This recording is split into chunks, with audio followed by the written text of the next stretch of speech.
This is a budget which is sort of progressive and going to leverage the strengths of the budget.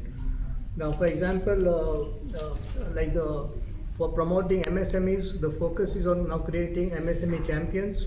They have announced a rupees 10,000 growth fund to promote MSME sector.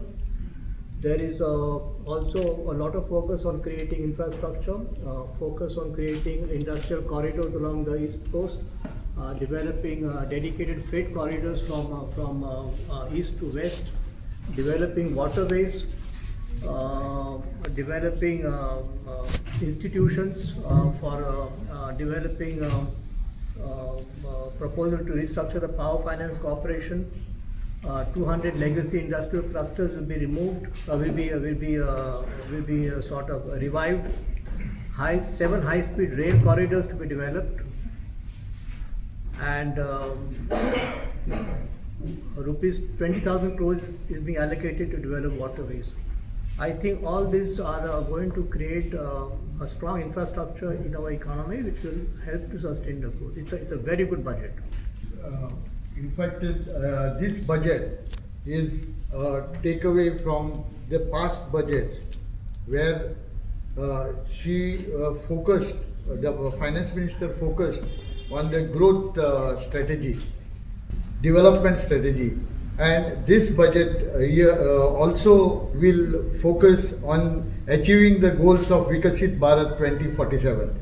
And in that matter, they have given overall placement of funds to all the sectors, right from health, education, infrastructure, tourism, and most important is, there are many schemes which have been launched, and the reforms will continue to happen. Decriminalization of archaic laws will continue to happen. This will bring in ease of administration, ease of business, and also, bring in more investments in the country. We're seeing that there are a lot of positives in this budget.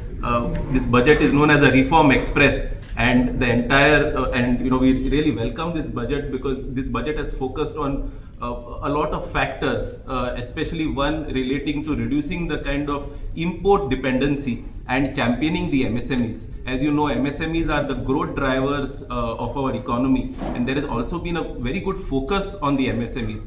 One of the ways they have done it is that they have given a lot of focus to TREDS, which is the Trade Receivable Management System. So in this, what happens is whenever MSMEs can enroll on this platform, and they do not have to wait for the funds to be received from the buyer. There is a discounting kind of a method in which they are able to receive the funds much in advance. Now we are seeing that there has been a lot of developments there. The first development is that they have said that as far as the central PSUs who are there, who will be buying from the MSMEs, it is compulsory for them to purchase only from the TREDS platform. This will mean that there will be more money in the hands of the MSMEs, and there will not be any kind of a liquidity crunch.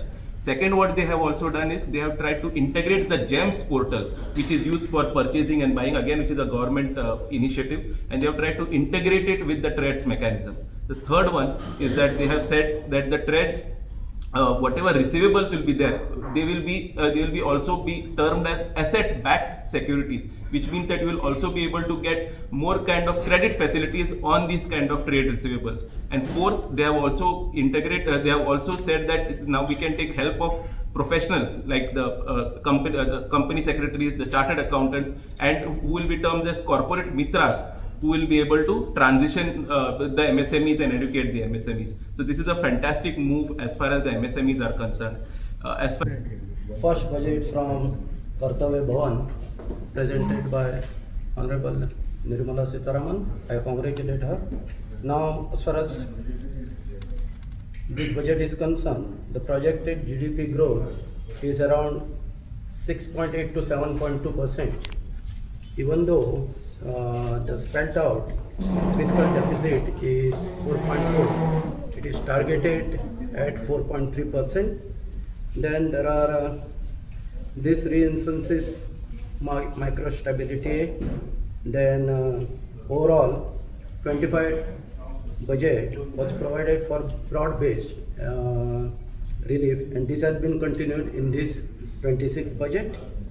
TCS, TDS TCS has been reduced on foreign remittances for travel, education, and medical purposes.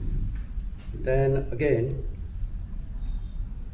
some notable changes. New scheme for small taxpayers to simplify. The income tax has been made more easy, the procedural part particularly. Tax deduction limit for senior citizens on interest income doubled to rupees 1 lakh. That is a major take. Then the targets for GST from 25.20 lakh crores in financial year 26. It has been increased. It has been increased to 25.20 lakh crore from 22.37 lakh crore. That is a big takeaway. Thank you. On behalf of Goa branch of the Institute of Chartered Accountants of India, I congratulate Finance Minister Srimati Nirmala Sitharaman ji on presenting her 9th budget, which is a reform-led growth budget. In her Trisutri Kartavya that she mentioned about accelerating and sustaining economic growth, fulfilling aspirations of people by increasing their capacity, and Sabka Saath Sabka Vikas towards Vikasit Bharat by all having access to resources. All the these three Sutri programs or the intent of the budget have been by providing various sectors of the Indian economy by providing them structural reforms, robust financial systems, by providing them with cutting edge technology and skilling of the manpower. So in all, this has been the crux, or this has been the focus of the budget this year. Now, as far as Goa is concerned, already as has been mentioned, Goa can take a lot from the initiatives that have been provided for the tourism sectors, fisheries sectors, medical tourism especially, then orange economy as has already been mentioned. Another very important part is where Finance Minister has recognized the capability of India as the service provider or the exporters of service providers. So there has been a lot of focus as far as that is concerned. For Goa, I think now government has announced in the budget they are going to, for example, support high cash value crops around the coastal region, specifically cashew and coconuts. They have also talked about, so that is a very important, thing for Goa. Goa is also very strong in cashew nut and coconut, which has been stagnant for many years, but with the help of a double engine government, I am confident, I hope, I expect Goa government will leverage the announcement of the union government and reap some benefits for coconut and cashew nut farming in Goa.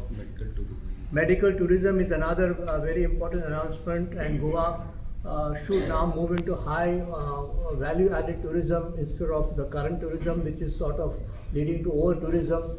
So this kind, so we expect and we are confident that the Goa government will also work closely with the Union government to also promote medical tourism in our state. It's a very good announcement, but the Goa government should capitalize on it. Last year budgetचा गोव्याला काय फायदा झाला होता? Last year budgetचा overall observation from यावेळेचं budget कसं होतं?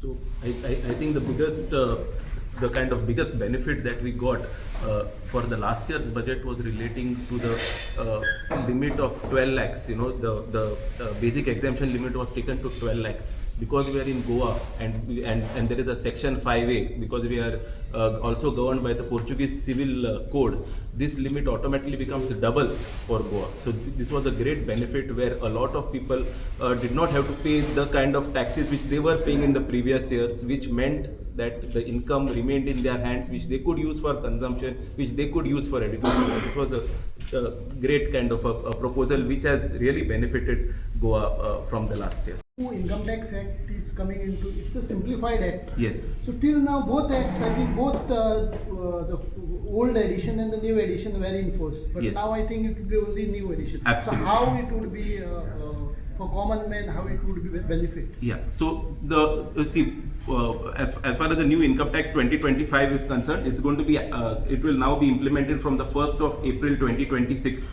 This is more in a simplified language. So, there were certain kind of languages which were a little bit more legal, more technical. They have tried to make it a much more simplified kind of a version. And now what would happen is, as the finance minister has also announced, now the forms, the returns, which are applicable for the new act are now going to be implemented. So now there will be a transition from the old act to the new act. And we are really looking forward for this kind of an implementation.